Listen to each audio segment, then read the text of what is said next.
the guest blog that we did a series of interviews for it, and you can find one there that Frud and I both were really happy with, where I interviewed Frud about her work, and including her video work, and there are excerpts from the videos on there. And it's a long, substantial interview.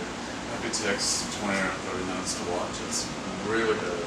Frud was just winging it and doing a great job, and that's what she said she'd like to do tonight. So we're both kind of, I've thought about my questions a little bit, but we're both kind of rather be impromptu and intuitive about this.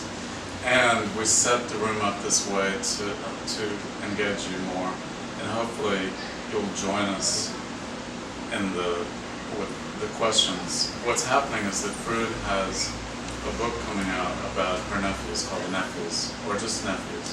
Nephews. And, customarily, there's a text by the photographer in the book, and she didn't want to just write one. She preferred to have an interview. So she asked me to do that, and then I said, well, why don't we make it public and do it in this format in the conversation series? And she agreed to do that. So, and I'm just springing on her right now the idea that maybe some of your questions would be appropriate. And then, then I'll just tell you that if this falls flat, we can rework it somehow. We can continue it, and just work on the interview, because it's not due until when? You got time. That's tomorrow. So she's gonna, first of all, so I'm Alan Frame, and I'm a board member here. I've been a board member for a long time. I'm very involved in helping to create a lot of these programs. Mitch Georgian here is the president of the board currently. And I teach, as a lot of you know, because I see a lot of people from the schools where I teach. And Frud came to New York to go to International Center of Photography how many years ago? 8.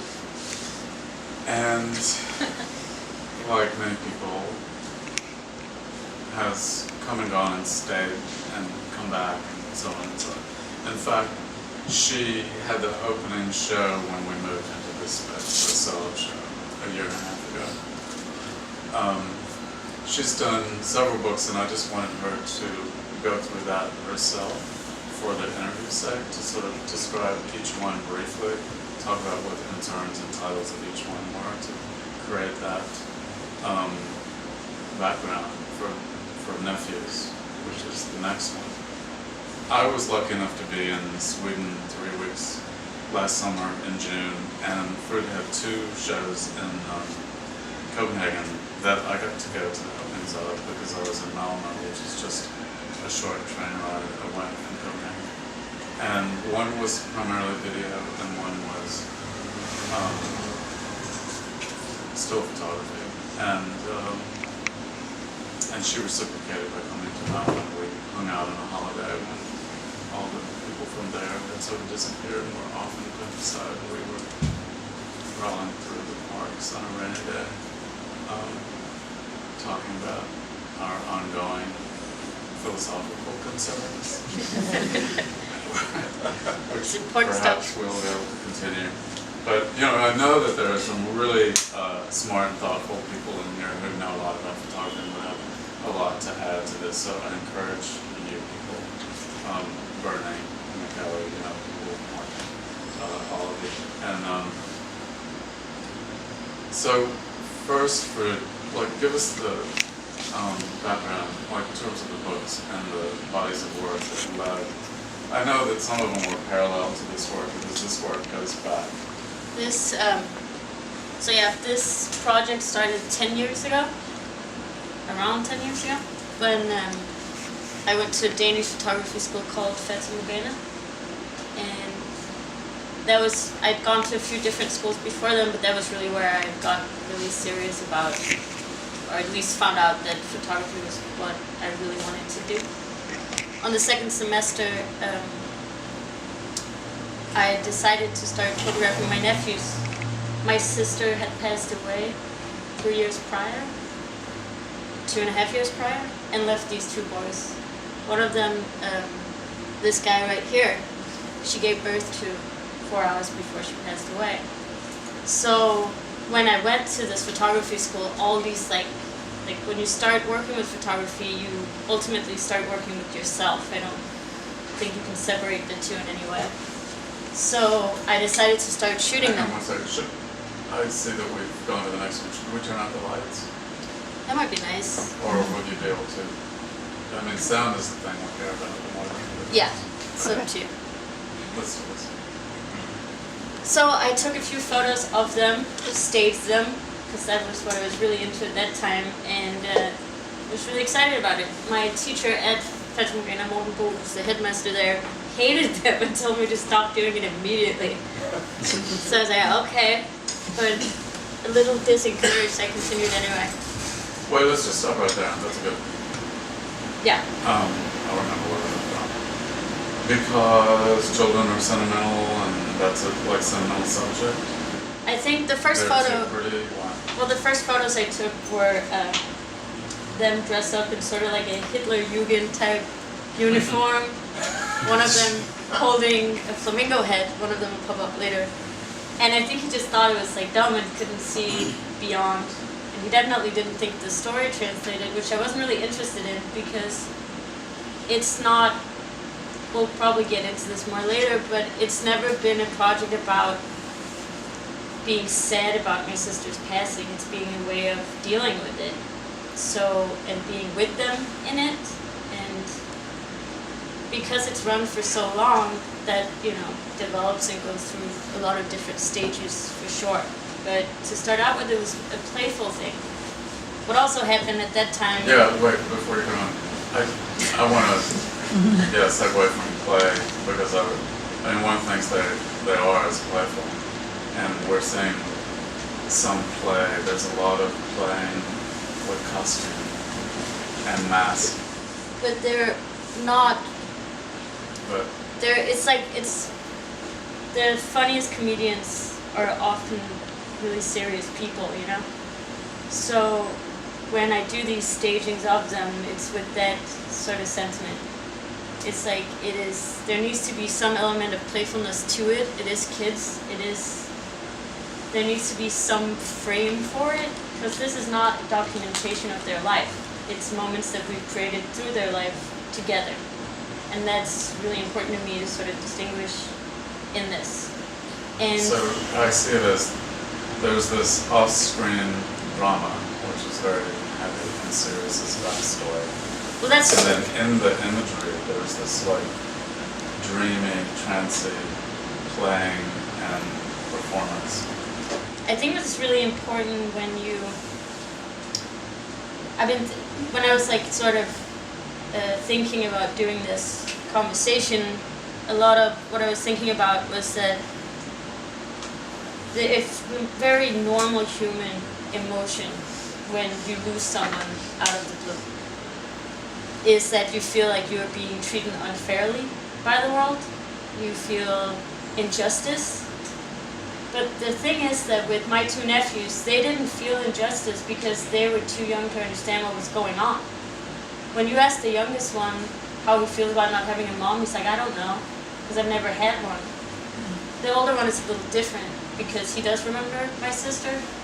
And also, what is really important to the story is that while I went to Fetsundgren and started this project, my mom was diagnosed with terminal cancer, and she passed away 3 years into this project. So not only have they lost one mother figure, they've lost two, and so have I. So a lot of that is tied into it. So I feel that injustice, right? Because I was an adult when all of this happened. I feel like I'm treated unfairly by the world, but they don't necessarily feel that way. They're not bitter in any way. They do understand that their premise for life is different than other people because they compare themselves.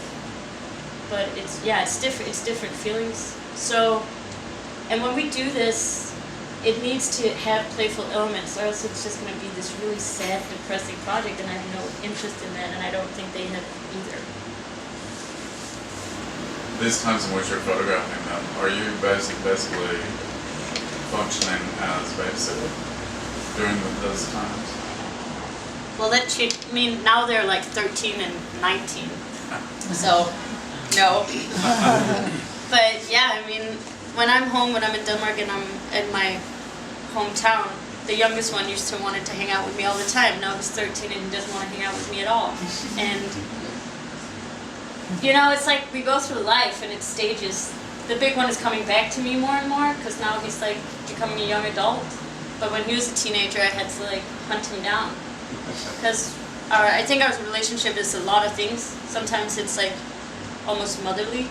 Sometimes I'm a sister. Sometimes, you know, like it changes depending on what they need and what I need from them. To what extent are you that radical punk aunt? Never. I don't think they think that that's. I think they've always talked a lot about me being different and not being a real grown up. That has been a big thing always and still is. And I think they're proud of it to some extent. And sometimes I think they think it's really annoying. We're from a really small town where everyone knows our family as is. So the fact that I'm like this freak person, you Can know. you just, like, for the sake of people who don't know you and don't know your other work, contextualize that? So you grew up on the West Coast? I grew up in a tiny town on the Danish west coast, like a peninsula. So it's sort of like an island. There's water to both sides. The town is only 70 years old, and my great-granddad was a part of building the dam that made it so that there could be a town. So basically my family is one of the founding families and also a big family business. So we've always been known, and the town is so small that it's like if you're from one of those like pillar families, you don't have to do much for people to talk about you. And then put on top of it that I've always had this really huge need to sort of express myself differently and a lot of other people there just brings a lot of attention and a lot of talking. And yeah. And it's like that for all of us. My brother went through the same thing in a different way. You know, so you grow up, like, it's a thing. And can you talk about a couple of your previous projects and books? Yeah, so after I finished Fatamorgana, I was a part of this punk house in Denmark that got demolished. But before that, it was given to the youth of Copenhagen 30 years ago as a gift to sort of the left-wing scene. Fatamorgana and sort of doing photography. When I wasn't doing that or visiting my sick mom, I was heavily involved in the punk scene there and moved into this house that we squatted as sort of a protest because they were taking our house away. While in there, I got approached by a Swedish photographer that wanted to do a book, but she needed access. And I wanted to do a book, but I didn't know how to sort of photograph the people in there without, or how to go about it, at least. Anyway, but I ended up saying yes, and that became my first book called The Family Album, and it was published in 2007. And we won an award, which made it so that I could go to school. Basically, it paid for my first semester at ICP. That was my first book, and it was the first time I got a real paycheck as a photographer, and probably also what made me keep going. First and last time? First and last time I ever got paid as a photographer. No, I'm kidding, because I know you work on assignment, and maybe we will get into it later. But that's sort of what lit the flame for books and scene makings. I do a lot of zines as well, and I work a lot with titles, and it's a lot of poetic justice in the way I put my series and my work together. You know, I don't have like a strict narrative always. And the thing with all these photos are done over 10 years. And they not only do they show the boys growing older, they also show how I've grown as a photographer and been in different places. A lot of these pictures has been in like different books over time. And now they're all being gathered together. This is also just like some of the pictures that are going to be in the book. They seem very consistent, though. I don't like. It feels like it's a subject that you have a particular stylistic approach to that's consistent over that period of time. I'm curious if you think like it changed significantly how, if you maybe could point to an example, because. Well, I guess it's method as well, right? So with these, here, obviously one of like the first photo we ever did, he needed to sort of get a 2.5-year-old to take it seriously. We needed some kind of fix for him, and that became my mom's. My mom was wearing a wig because she had cancer and was using these flamingo heads for the wigs at night, and my nephew was obsessed with them. Whenever he was at the house, he would go in and get one of them and just walk around the house with it. It would show up in a few of the photos. So that became like his sort of comfort in it. And then when we gave him that, he was like totally cool and he played along. Until then, he was like heavily distracted. And that's sort of how some of the props came into play. Whenever I would give him like some sort of prop, he'd be like, okay, now I get it. This guy, the youngest one. And then, but like, look at this photo for instance. This is just, we're at a camping trip and I told him I wanted to take some photos and he went over and found those huge pieces of wood and did that.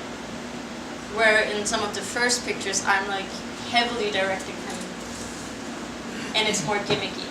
So I think that's sort of the major change in them, that they've become more organic. Also, they know exactly what to do now. I did a video with him on a rooftop where I made like a mask out of an old tablecloth and he just started dancing around with it for the camera. So there's like a, they know it's as much like they have so much control in this, which I love. What's this pink ooze that's coming out of his mouth? It's hand soap. So they know what pleases you as a photographer reporter. How do you think they see you? Like, who do they have you on? Well, that's I just, noticed on Facebook, I don't like really communicate with my nephew on Facebook, but he just visited me, and then there was just this little thing he did on Facebook. I guess I mentioned this film that I co-produced a few years ago that he probably not really heard too much about and hadn't seen. And I said, oh, did you ever see that? He said, no. What is it? How did I see it? And I told him. And the next thing he's done is post on Facebook, my Uncle Alan is an executive producer. well. And he's 25 years old. Yeah, no, I actually was I read this interview recently with this famous Danish author, and she's asked how her family perceives her, and she goes, well, at home I'm just the one, making dinner. And it really struck a chord with me because that's how I feel a lot when I'm with my nephews. I'm just, and I feel loved and I feel cared for by them, but I don't feel like they see it as anything special. Also, we've been doing it their whole life, more or less. It's just what we do. That's a person. They don't really, a lot of people have been asking me if they're excited about the book. And whenever I ask them, they're sort of like, yeah, sure. Or like the two publishers, Nina and Amelia, are here. We've been talking a lot about how to structure the book and like. So, but the last time I was in Denmark, I asked the boys. I was like, so what kind of text would you guys like in it? And the youngest one, Andreas, was like, it can't be like some sentimental stuff. And I was like, okay, can you elaborate on it? And he's like, not this like soppy story about these two boys. And I was like, okay, that's cool. And he had an immediate response. Then the older one was like, I have a good idea for the cover of the book. So, they are opinionated by it, but they don't talk to me about it much. When I asked them if we could do the book, they're like, sure. What's the story of their father? Where's he? Their father, my sister met him when she was 16 and I was 6, so I've known him pretty much my whole life. He's been very in and out. He's there, but he's had his struggles with all of this too. And the boys love him, but it's a lot of stuff, there's many layers,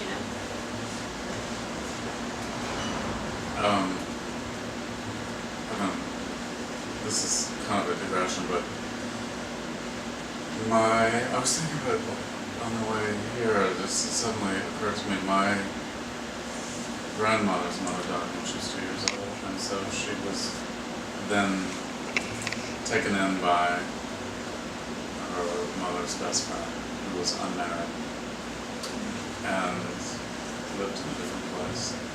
And so she saw her father and his family in the summers, but she basically lived with this woman who was a school teacher in the winters, and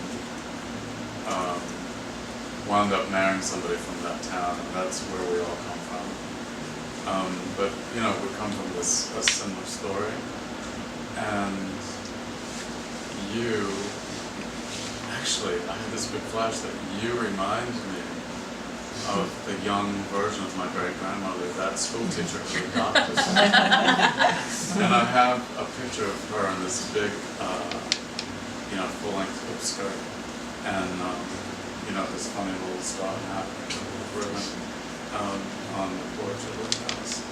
And I thought, wow, get Freud to perform that character. I would tell you that she used to read stories to me when I was growing up.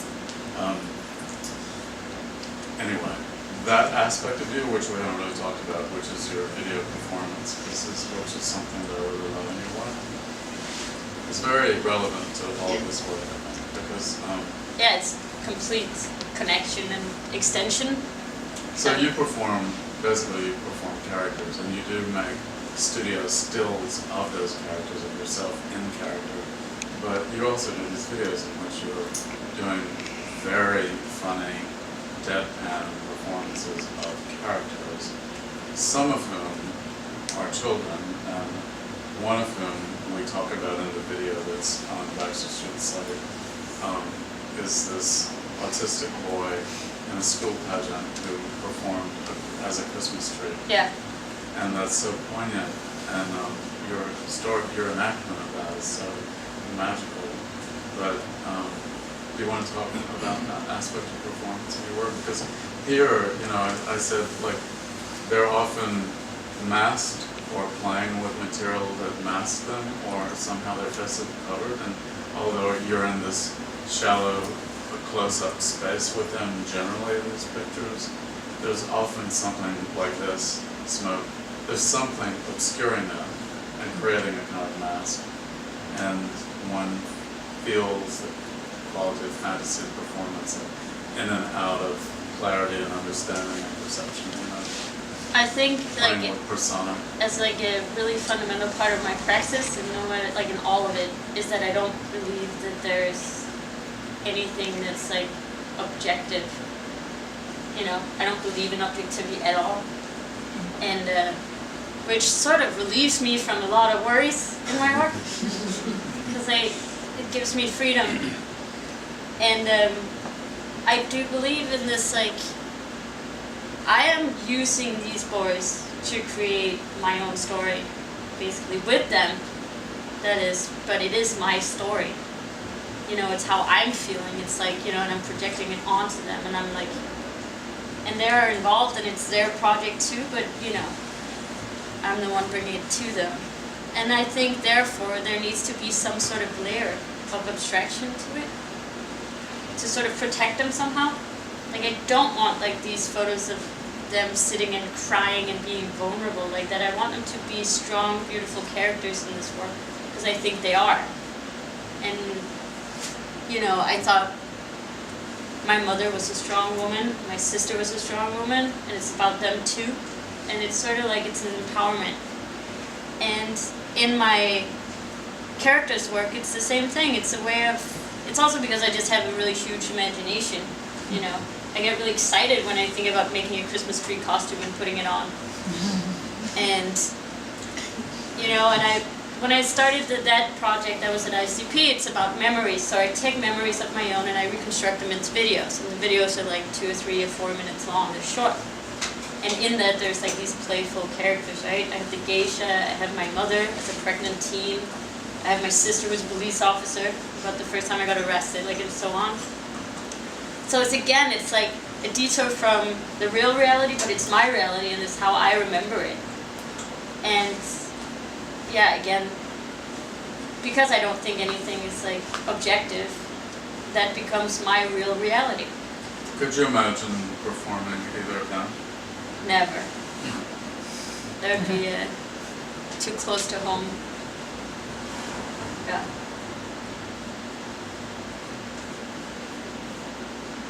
And you were actually, I mean, this is in the previous interview too, but you were actually sort of sent to a kind of art school that had performance classes, right? Yeah, when I was 15, I got sent off to boarding school. But being from Denmark, boarding school could be a really liberal and creative experience. So I got sent to this like hippie boarding school with theater and music. And I don't know how to play music, so theater was sort of where I ended up, because that was the arts part. And I played the rabbi's son in Fiddler on the Roof. I played it. I don't think they knew where to place me, so I played a weird lion beast in another show, and it was really weird, and I thought I was horrible at it. There was all these girls there that were really aspiring actresses and really just all about it and talked about it a lot. But I did really like it, and I did have a lot of fun. But yeah, and I guess that's also where I met the George the Autistic Christmas Tree people. And his only line in the show was that, "My name is George, I'm a tree." And I talked to him for hours afterwards because I was so obsessed with that tree. And, so it's like, I think what that school did for me was that it was a place for sort of run free with imagination and not being looked at as a weird kid for it, which was really great. I finally saw the documentary Finding Vivian Mayer. Have you seen it? Yeah. Meyer, whatever. She spelled it 10 different ways. Do you think they see you as this kind of Mary Poppins that checks in from abroad occasionally?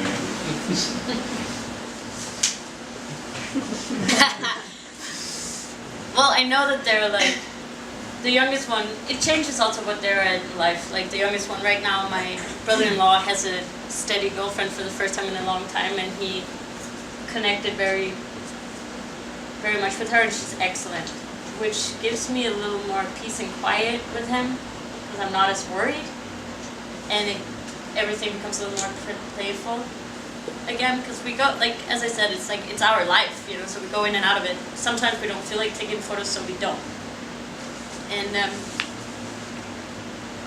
yeah, so right now there's no need for me to sort of, for years, every time I was home, I would go with him to school to see what was going on. He's dyslexic, so a lot of practical stuff with that. All of that I've sort of been released from the past 6 months, which is like really weird for me. I'm like, I feel good and bad about it at the same time, because I'm also jealous of her, because that was my job.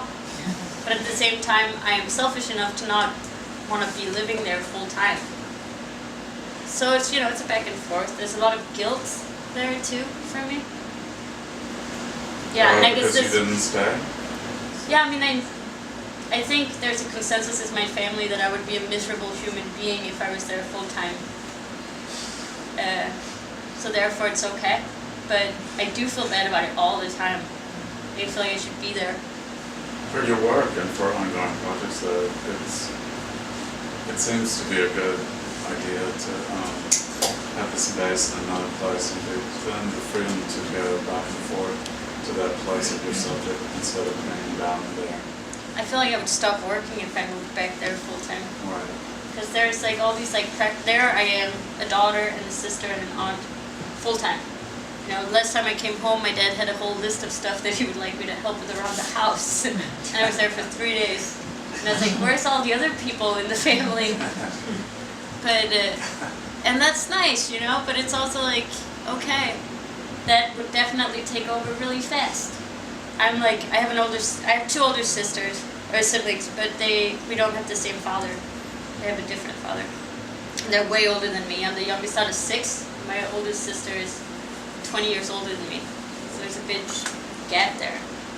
But in my immediate family, which is my brother, my dad, and these 2 boys, I'm the only female. And I've really realized the last couple of years that that's a thing. There are certain things that I am like supposed to take care of. Like this unwritten yeah, and it's weird. And I never saw myself as being that kind of like female, but I guess that's part of my life too. Are you going to not have children? I don't think I'm going to have children myself. I feel like that part of my life is sort of like taken care of for me. I don't have Viv. I don't feel like there's room in my life, because I feel like my work takes over everything. That might change, you know, who knows? No one knows. But right now, and I feel like I have someone to spend Christmas with forever in those two. That's covered. The older one told me he would let me stay in his basement. Just like, you know, that kind of like, they're my closest family, so yeah. And do you have a concept for the book in terms of its design, or how you want these pictures to unfold? I mean, is it going to be chronological? No, not at all. That's actually really important to me that it's not.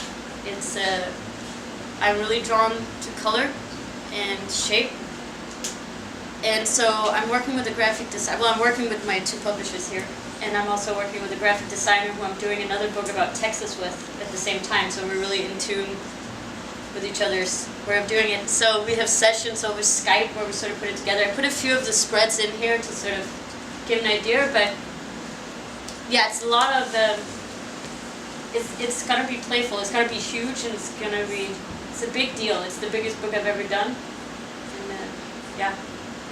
How many images? A lot. I don't have the number. I've taken a lot out. Like, I thought that it was really important not just to include everything just because, you know, I want it to be a strong photo book as well. And can you talk about that Texas project? Sure. I feel that the way to twist that might be that this is like a 10-year-long project. It's heavy. I'm sick of them to a certain extent. So a year and a half ago, the graphic designer that I didn't know at the time approached me and asked me if I wanted to do a book with him because he liked my work. And I was like, well, I don't know how to do it. I'm really busy. And he's like, I am too, but maybe we can do it like in a condensed amount of time. And I was like, okay, let's talk about it. And we got together and we decided that we were going to do a book in 2 weeks. Then we were like, where should we do it? And I was like, I don't want to do it in Denmark. I don't want to do it in New York. It would have to be a place that none of us knows. And I had been in contact with this girl over Instagram that started following me called Swollen Vagina. Turns out she was a teenager in Dallas, and I thought she was really interesting. So I wrote her and asked if I could photograph her if I ever came to Dallas, and she said yes. Therefore, Jacob and I, the graphic designer, decided that the project we should do together should be in Texas. It might sound a little random because it is, but we did have a lot of rules for the trip. The whole book had to be done. He had to set it up while we went along. I had to shoot the film, process whenever I could find anywhere to process it, and get small scans done, and sort of do the whole layout. And when he would go back to Denmark, the book had to have everything. So yeah, right now I'm working on a book that was done in 10 days and one that was done in 10 years. So it's a nice contrast, and it's very different. It's very abstract too. And they're both coming out this fall. The Texas book is supposed to come out in September, and this is a little later in the fall. So You do have such a strong sense of color in the work that when there are occasional black and white pictures, it's as if that's just another color. Right. Sepia. that is actually black and white. I don't know if it's coming up sepia.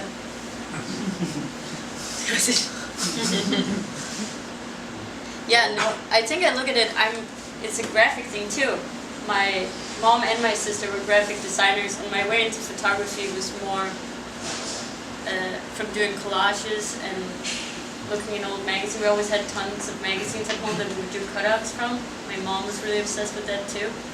So I'm like aesthetic, and I teach workshops, and there we always do books and scenes and stuff, and I'm all about doing layouts and editing. It's my favorite thing to do. So, yeah. So let's open it up. Yes, so just for everybody, Anut is an interesting person to be here because he went to that same school in Denmark called Fata Morgana, but he's from Greenland. He is now at ICB. When you see the pictures, do you see your personality or their personality more?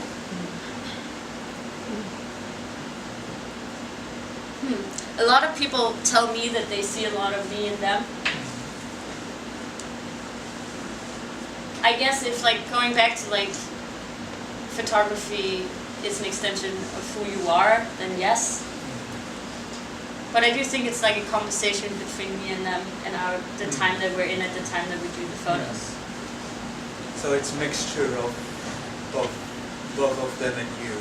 Yeah, I mean I think we're a mixture of each other. Yeah. Because I think that's what happens when you're in each other's lives, you know? Yeah, makes sense. Yeah. I think it's interesting when you talk about, like, you're very careful not to victimize them, you know, because even though you didn't really take this active role as owning this mother figure with them, as Alan was trying to not pin, but to figure out where you sat with them, because it's essentially a role model that you're giving them, not to occupy that space growing up, you know, and that was secured by him saying that to you later. You're saying, oh, what about the book? And then you say, the first thing he says is, oh, don't make it sappy. Like, I'm not a victim. And I think that's really important in the project and important for your role. I think it's one of the strongest things that comes through for me in the photographs. Knowing your work for over the course of this 10 years of you doing it, as you've sort of displaced your ownership of it, because it's a collaborative process, that's really comes through, that they take that role of non-victim as they start to interact. Well, that makes me happy. I think I'm very much like that for sure. I'm a strong-willed person and I'm opinionated and I'm all these things. I'm also sensitive. But I think when you go through, we've gone through a lot. I was 19 when my sister died out of nowhere, right?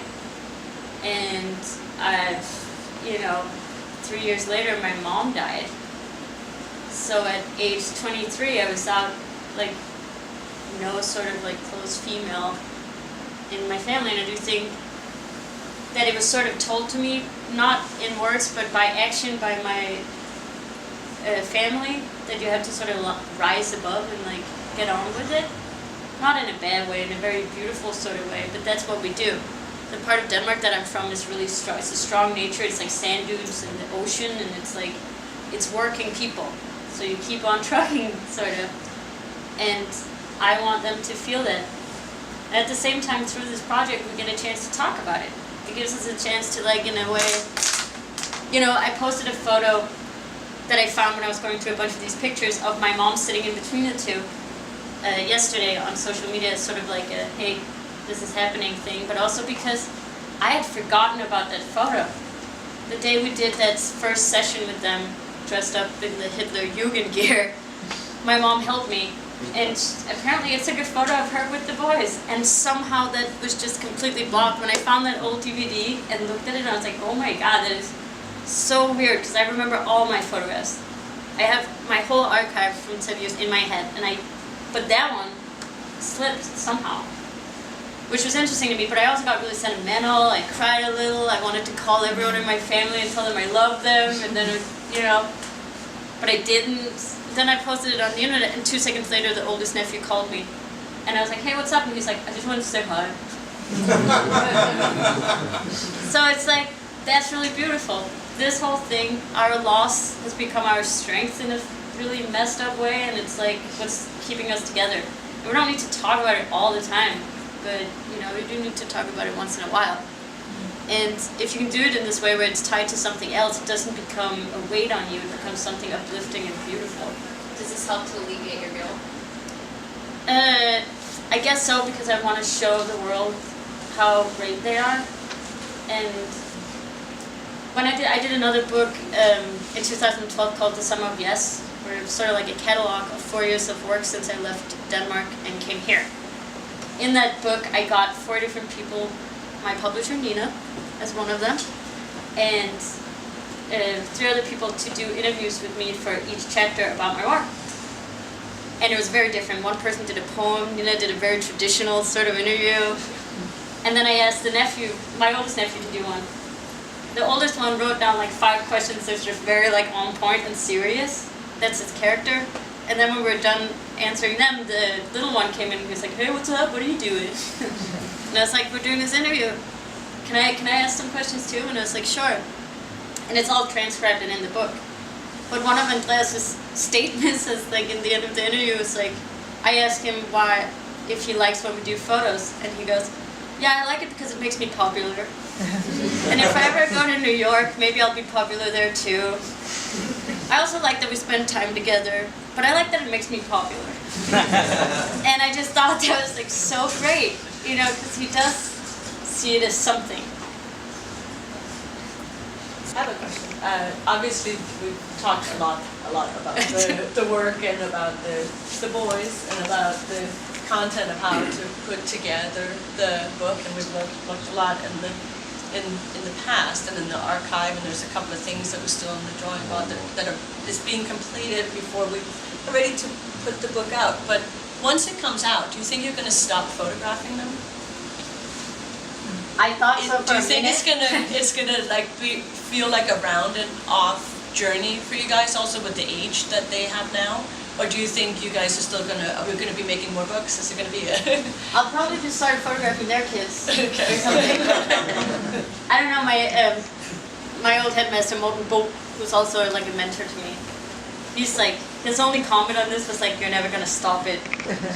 He was the one that didn't believe in the project to begin with. Does he believe in it now? Has it changed? Well, he believes in me, Yeah. which is, so I guess that's enough. But he always thought it was like weird. But he's also my boss. I teach for him, you know, so it's not like that. But I don't know. I think there's gonna be a relief because a lot of these images has been in a lot of places and traveled a lot, and it's sort of been one of my big things for a long time. And I'm excited to not repeat. You know, I'm excited to sort of put a lid on it. And maybe I'll probably keep photographing them, but it's gonna be different and it's gonna feel different. Also, Mads is turning 20 and Andreas is turning 14. That in itself is very different to me. Bernard, do you have any thoughts? I guess I was thinking, I think about the work less in terms of like trying to figure out your personality or the boy's personality. I think of it more of like this field of play. I was thinking, just hearing you talk now, I was thinking of Peter Pan. Like, it seems like the camera allows you and everyone to be kind of like in this kind of like magic place, you know, where you don't have, we can forget the world in a sense and do what we want, which I think is kind of a subversive thing to do. What I like best about the work is that it's just this open space for exploration. It doesn't treat the camera like, you're talking about like not believing in objectivity. It also, it doesn't have a sense of heaviness about realism, where it has to be real, like it can actually spin out of that. There's a lot of irony because you quote.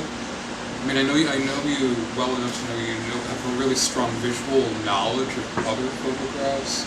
You're always quoting things in a sense, even if not consciously.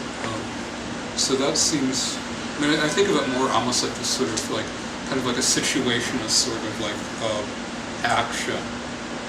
It's like your zines seem like that to me too, because it's just the logic of them. The illogical logic of them. You can kind of generate something that's like, we're drifting, we don't have to know where we're going, which, especially I think in the world we live in now, everything seems so deterministic. It's about defining what you are, where you're going, what your plans are. That it seems having this ability to kind of transgress that, basically. For one, it might sound too strong a word, but I think that's what's spinning out of it. So I don't know what else to say. No, that's It's not really a question. wonderful. Well, I think I really connect to the whole Never Neverland thing, and I actually talked about that recently with my work. And I think another point in, I think all of my photography and all of my scenes and all of that is that I never have elements that sort of show time. They're not holding an iPhone, or it's like I take that stuff out and I take that pretty serious, because I don't want it to be a distraction.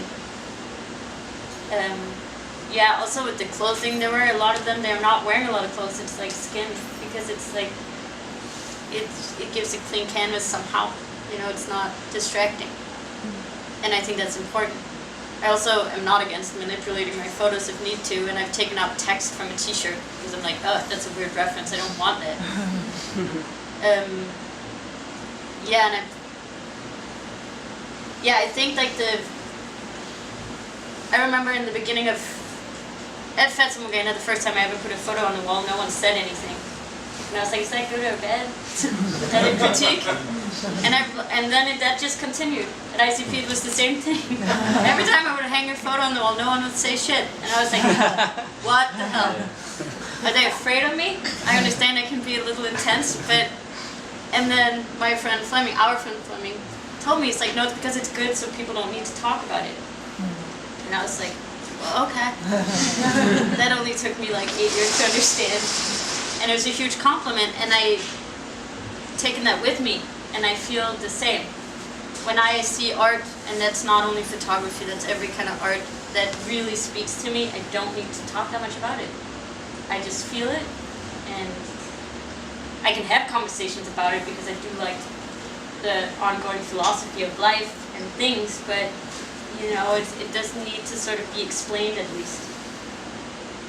The illogical logic, was that what you said? Something like that. I like that. Can you talk a little bit about the relationship between the two boys and how that plays out, and if there's like competition for being in front of the camera, or I don't know what's happening between the two of them? Because sometimes you see them and they're really playful, and other times you can tell they're in a very sort of solitary space. They are 6 years apart, which also left them at times being very far apart. Mm-hmm. Now that the younger one is older, they're closer again.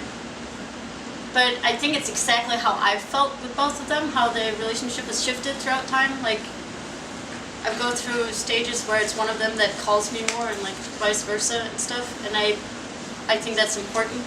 Right now they're together every weekend. They hang out every Saturday. That's been a thing. They called me on Saturday and like, yeah, we've been hanging out for 3 weeks now. And the younger was like, yeah, it's enough. And for years he was so hungry to hang out with his older brother, but his older brother was too busy being a teenager. So I think it like goes in and out. There's never a competition about who's in front of the camera. There's never even, we don't even talk about it like that. Mm-hmm. It's whoever's there and where it makes sense. I sketch a lot of my photos before I do them. I'm horrible at drawing, but I do like weird stick figures because usually they come to me before they happen. So I sort of bring that into them. So I have a plan when I see them. Yeah. When we do them together, the younger one has a harder time focusing because, you know, he has to show off or something. Which there's like these are up there too, where they're like playing on like the garage roof, which are some of my favorite photos in the book because that really shows their relationship to me. Like how the older one is like annoyed with him all the time, but he's also his protector and he takes that job really serious. In general, the two, like the younger one is like, that's the head, that's my mom's wig head that he would carry around everywhere.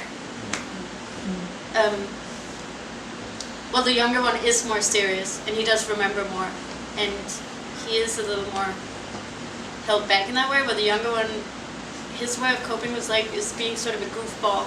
He has a really big laughter and he's more a kooky person overall. Mm-hmm. Yeah. There's a comment.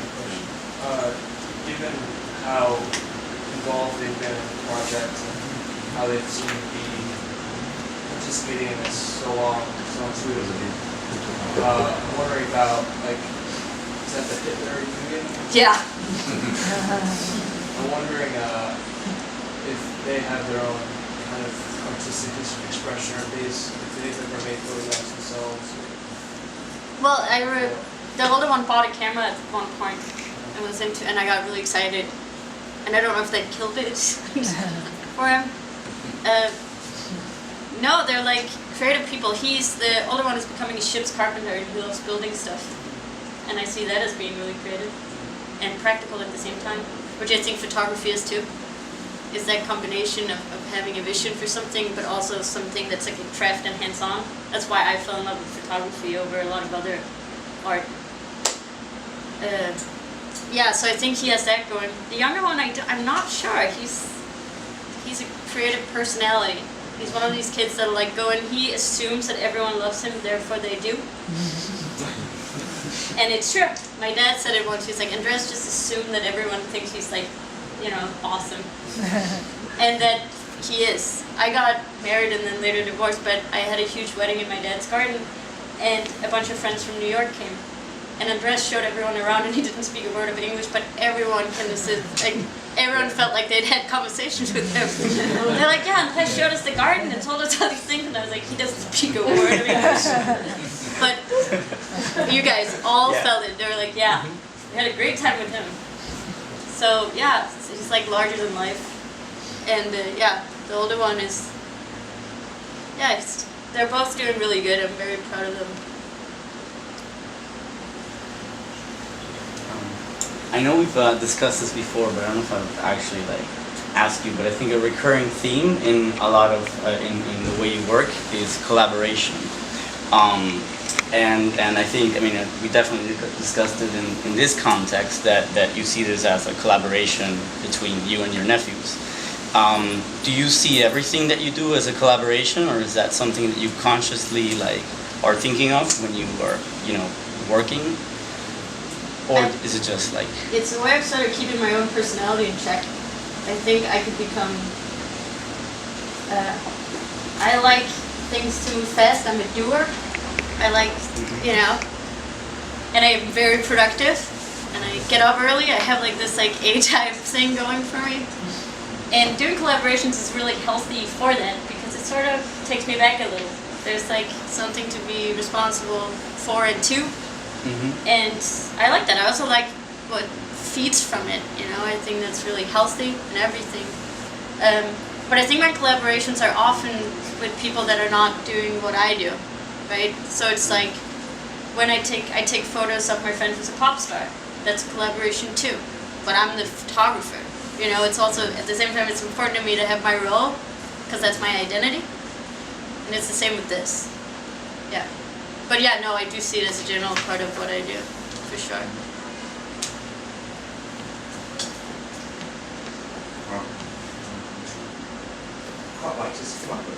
I'm wondering, because I've just had that amazing image that when you think back or in memory, just when you're thinking about your nephews growing up and stuff, how because you've created this new reality between them, how much that enters into your memory of the past. Am I making sense? Yeah, I think in general the way I perceive memory is that it changes like how you're doing in life. That's also how you reflect often on things. Like if you're going through a shit time, you can make everything seems pretty dark. You know, like when I think about like the 2 years my mom was terminally ill, when in good times I think about it as her being a strong woman and like all the great things we got to do in those 2 years, and on a shit day I think about the bitterness and the sadness and, you know, all of that. So, and it's a very therapeutic thing for me. I also think it's interesting that everything becomes a memory immediately, and it's your own. You own your own memory, no one else.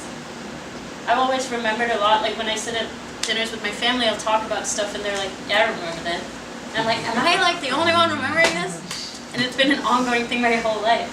So I think it's my own way of doing a diary or like a treasure chest or something. Like I take all these things and it's like really important. So when I started the project at ICP with the videos and the characters, that it shaped up pretty fast. Like, yeah. And I don't think it's funny. You know, I take it really serious when I do everything. Like, I'm a pretty serious person in my work. Like, I don't ever think haha when I'm making a costume or when I'm doing these photos with them. We did the older one and I did a photo, did another book a few years ago with my friend who's an illustrator called Winter, which is a conversation book. And I think it's fine. And in winter, it was snowing in my dad's backyard and I asked Mass to go out into the garden and lift himself up on his hands, his whole body, with his bare hands in the snow. And they rarely say no, so he did it. Complained a little bit, but we took the photos and all of a sudden he just stopped, and I was like, why did you stop? And he looked at me and he's like, we're done, we got it. What? And then when I developed the film, the third frame from the end of the roll was it. So he felt it before I did. Which, I think is pretty powerful. Somehow he knew, before and it's like... How old was he when you did that? That's from 2013. Yeah, so 3 years ago, so he was 16. I would love you to say more about the not believing in objective reality. Yeah, Just more. more. Well, I think to sort of hone it in on that. Well, and let me add to that. Do you do anything to escape reality other than photography? I don't think I need to do anything else. Photography is pretty much all I do. Could I add more on top of that? And actually, when I asked you about abstraction, so I feel like all of this is sort of leading to that. How do you feel when you're using abstraction in sort of way? Because there is sort of this, we sort of spoke about it before, abstraction and all, and how you're sort of altering them or telling them to do something that maybe isn't so. Well, I think a big part of, can't take away from photography that it's also a lot of intuition and it's shape and figure, and that's a part of it too. I can sit and think and read and all these things, but when it comes down to it, it's also about like making a photograph. So what I'm really interested, where my photography has moved to is very figurative and very like, instead of using props as abstractions, I use body parts a lot. In the Texas book, you can't really see a lot of, well, you know this, dear, you've scanned it. See a lot of faces and stuff. It doesn't really interest me. There's also something about not making it too easy for the viewer. I think you see so many strong portraits of people just like staring straight at you. And I think that's like a cop-out often. Just because the eyes are sharp does not a good photograph make necessarily. And I like the challenge of looking at art that sort of like makes me have to work a little harder for it. And I think slowly that has just like, because I'm sort of obsessed with that, it's just worked its way in there. Also, I think the whole thing with not being, I think it's because I'm not interested in like real reality. I think it's sort of bullshit. I think what is important is how you view the world and what you do with that view of the world, right? And that will always be your own, like your memories are your own.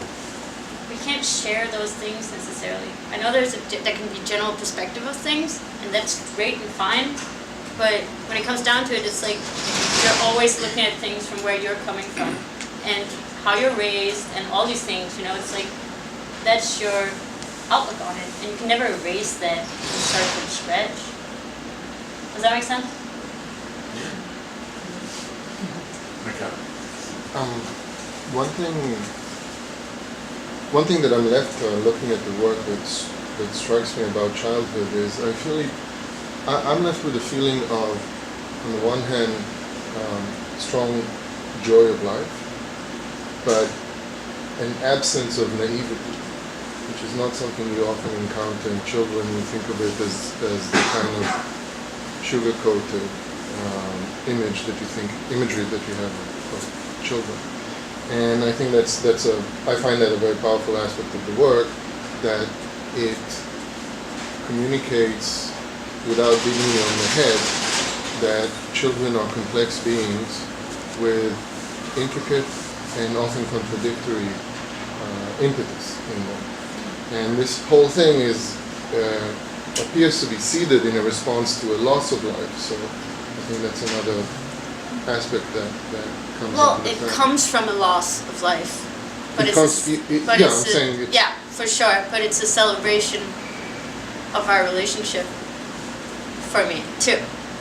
So it's, Diego and I talked about this earlier today. Actually, there's this thing of this project for me stands on two legs. I was touched on it a little bit earlier about like the playfulness and the seriousness of it, right? I think when I look at my life in general, I have friends that are 12 and I have friends that are 82. Like my friend circle goes from it, and I talk to all of them on a regular basis. I don't care, I take all of them equally serious, right? I take my nephews really serious. So that's the way I look at them. But then again, there needs to be that playfulness to not make us be like, to drown in it. And it needs to stay alive. And that's maybe the Never Neverland feeling, you know? It's like, it needs to have that too. And then in a photo like this one, I saw those orange socks on his floor a couple of days before, and I was like, I need to use them for something. They're awful and awesome. You know, and then the blue ball came in, and I was like, okay, got it. You know, that's like the photography aspect of it too. I also note that it's important to you to avoid the image of victims. Yeah. One perspective you may encounter in the current culture is to thinking of themselves and maybe of you as quote-unquote survivors. Is that anything that resonates with you or with your experience? I want to remove both of those. I think they're irrelevant for this. I think those are both very strong terms that are being used in very serious matters in life and the world, and they belong there. We're doing good. We have a good life together. We have a lot of complications because of our story, and you know, these kids growing up in like a very different circumstance, but it's not bad. I talk about this like thing with like bitterness and like being an adult. So I share my story with a lot of people, right? My brother that I'm close to lost a mother and a sister too. And he's going through a divorce right now, and he called me the other day and he's like, I feel like everything bad hits our family all the time. So you know, right now he's in a place where all he can see is all the sadness we've gone through. Where I'm like, I'm sure in like 6 months when he's gotten a little further, he'd start looking at it in a different way again. So we're back to like the way of looking at memory and how we like react from where we're at in life.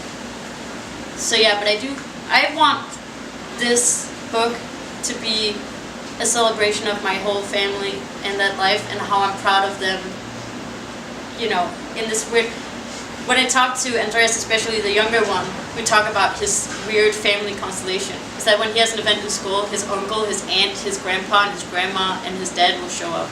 And he's like, it's weird. It's like, I know, but you have to deal with it because that's what it is. You know, that's your crew.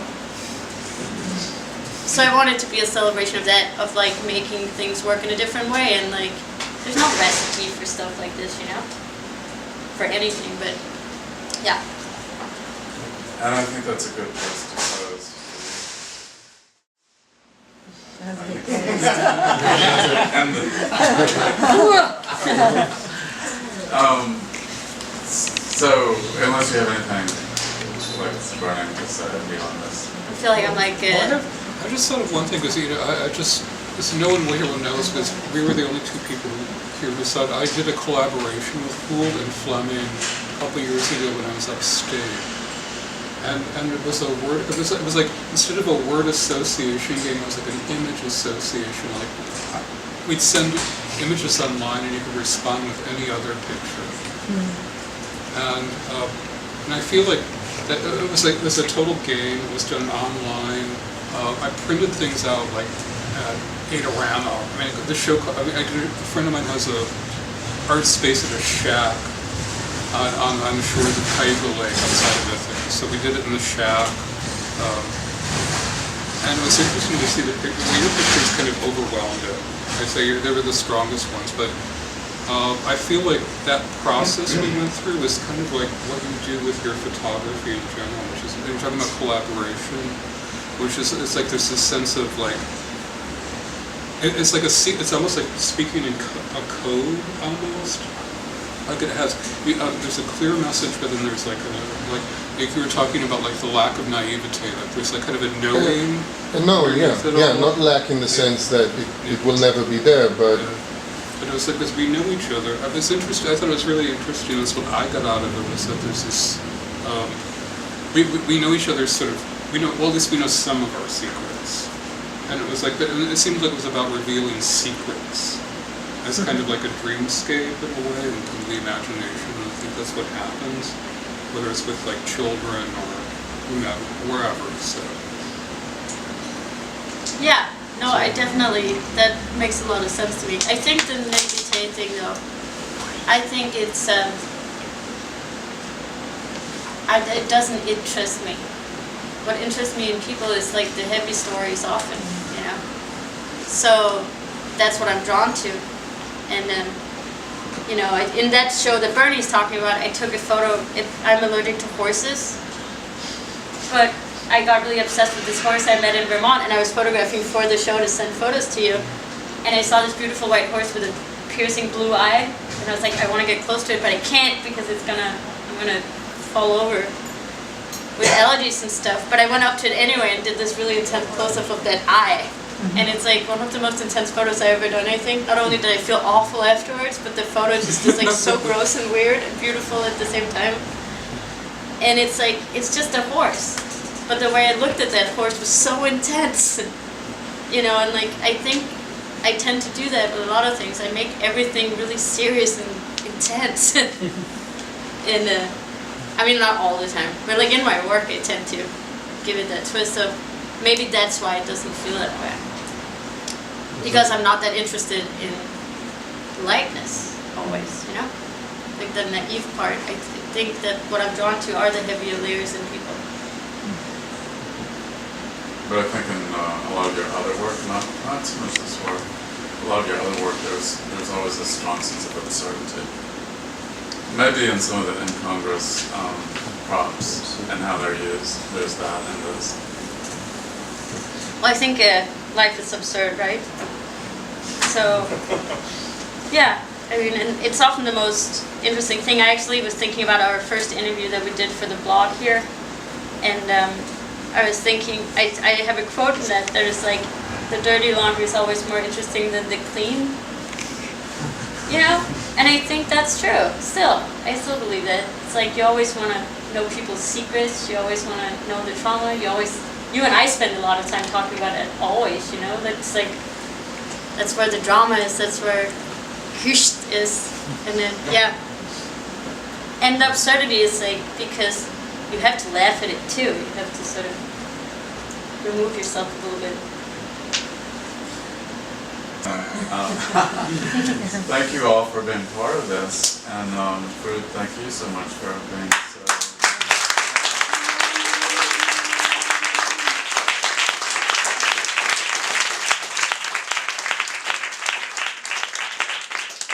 I have one thing I would like to say.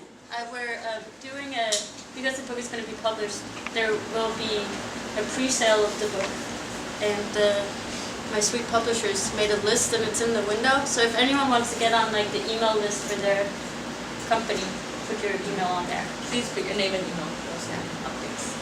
And welcome to you too, as I didn't meet you beforehand, but great that you could be here. Thank you for Historic recording. Yes. Cool. Thank you.